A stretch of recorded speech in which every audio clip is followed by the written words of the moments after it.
Assalamualaikum dan salam sejahtera serta salam Malaysia Madani saya ucapkan kepada pensyarah Puan Maili Lamsin dan juga rakan-rakan. Baiklah, saya akan bentangkan proposal kajian tindakan saya yang bertajuk penggunaan inovasi Flipit Pro dalam membantu murid tahun 6 menguasai ciri-ciri agama dan ajaran di Malaysia. Antara kandungan dalam pembentangan ini, pertama fokus kajian, kedua objektif kajian, ketiga persoalan kajian, keempat skop dan peserta kajian, kelima langkah-langkah pelaksanaan, dan keenam anggaran kos, dan ketujuh prosedur pengumpulan data, ke-8 kaedah analisis, dan terakhir sekali ialah rujukan. Baiklah, dari sudut fokus kajian, antara masalah yang dihadapi berdasarkan pemerhatian dalam bilik darjah ialah yang pertama, murid menghadapi masalah dalam mengklasifikasikan agama dan ajaran. Yang kedua, murid tidak dapat mencirikan sekurang-kurangnya satu ciri bagi setiap agama dan ajaran. Dan yang ketiga, murid tidak fokus semasa sesi pengajaran dan pembelajaran dijalankan, di mana saya mendapati murid saya kurang berminat dengan subjek yang diajar.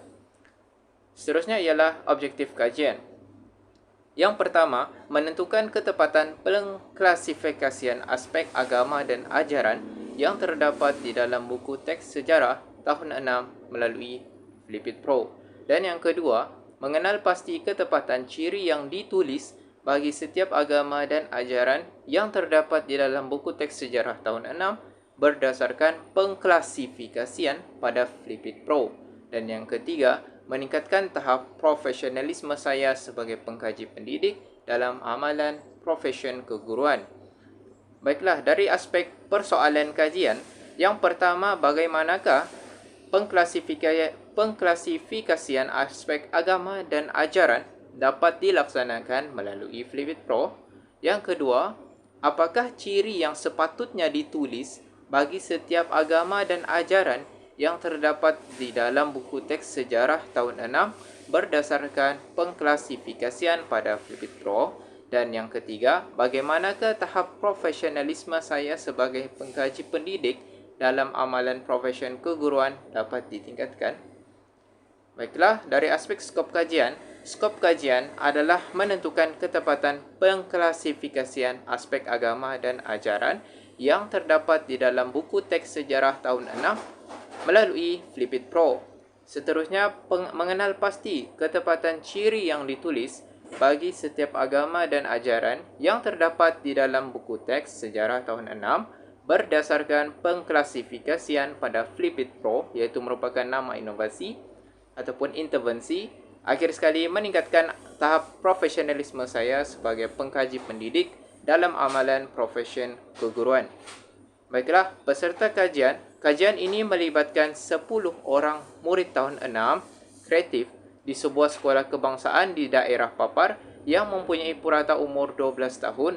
Daripada 10 orang murid tersebut, terdapat 6 orang murid lelaki dan terdapat 6 orang murid perempuan dan 4 orang murid lelaki. Baiklah, dari aspek tahap pelaksanaan, saya mengambil model Chemist dan McTaggart dalam aspek pelaksanaan, iaitu pertama, mereflect, yang kedua, memerhati, ketiga, merancang, dan keempat, melaksanakan tindakan. Baiklah, dari aspek mereflect, kita kena melihat apa masalah dan apa isu yang terjadi. Misalnya, dari aspek-aspek yang kita titik beratkan. Dan dari aspek memerhati, kita membuat pemerhatian apa masalah yang ada pada bilik darjah, iaitu kita sudah nyatakan dari sudut pengklasifikasian agama dan ajaran. Dan yang kedua adalah mencirikan satu ciri agama dan ajaran. Dan yang terakhir adalah murid kurang berminat dalam sesi PDP yang dijalankan. Dan seterusnya adalah merancang. Merancang ini adalah merangkumi beberapa aspek, misalnya sasaran, jenis intervensi dan kaedah. Itu semua adalah termasuk dalam aspek merancang. Dan yang terakhir sekali ialah melaksanakan tindakan, iaitu melaksanakan intervensi kepada peserta kajian. Iaitu melaksanakan tindakan ini merangkumi ujian pra dan juga pos. Dan akhir sekali, di dalam ujian pra dan pos itu akan dilaksanakan analisis dokumen ataupun analisis konten untuk mengenal pasti beberapa sebab kepada kesalahan di mana mereka tidak dapat mengklasifikasikan agama dan ajaran yang terdapat di Malaysia serta tidak dapat mencirikan satu ciri agama dan ajaran di Malaysia. Okey, saya menggunakan terma tidak dapat ataupun kurang berjaya, di mana mereka ini kadang-kala ada sebab kenapa mereka tidak dapat mencirikan dan ada sebab kenapa mereka tidak dapat mengklasifikasikan. Jadi sebab-sebab itu diidentifikasi berdasarkan analisis dokumen yang dibuat dan juga beberapa aspek, iaitu dari sudut pengecaman pola dan juga pengecaman kod, pengekodan, di mana kita akan tukarkan sebab-sebab itu kepada kod untuk dianalisis.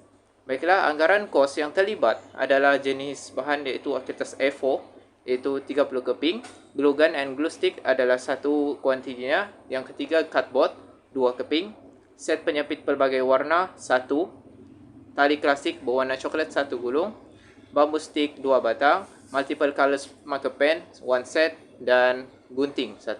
Jadi jumlah kos yang diperlukan adalah RM50.20. Baiklah, dari sudut prosedur pengumpulan data, terdapat dua kitaran yang terlibat, iaitu kitaran yang pertama yang dimulakan dengan kaedah tradisional, kemudian kita akan uji dengan ujian pra untuk mengukur apa yang berlaku dalam kefahaman murid berdasarkan kaedah pembelajaran tradisional itu.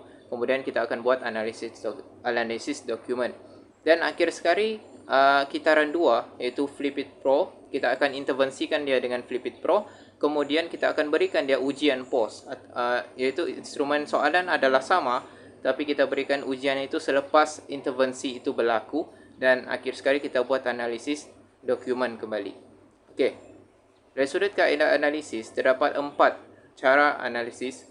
Itu saya menggunakan analisis dokumen, di mana pertama pengecaman pola, di mana kita perlu mengesan pola-pola kesalahan, dan yang kedua adalah pengekodan, kita perlu melihat pola tersebut dan mengklasifikasikan dia dalam bentuk kod. Okey, dan yang ketiga pengkategorian pola, di mana kita mengklasifikasikan ataupun mengkategorikan pola-pola tersebut dalam bentuk kod, dan yang keempat adalah penentuan tema. Baiklah, akhir sekali ialah merupakan rujukan-rujukan yang saya ambil daripada sumber-sumber yang ada autoriti. Jadi dari aspek itu, sekian itu saja pembentangan daripada saya. Sekian, terima kasih.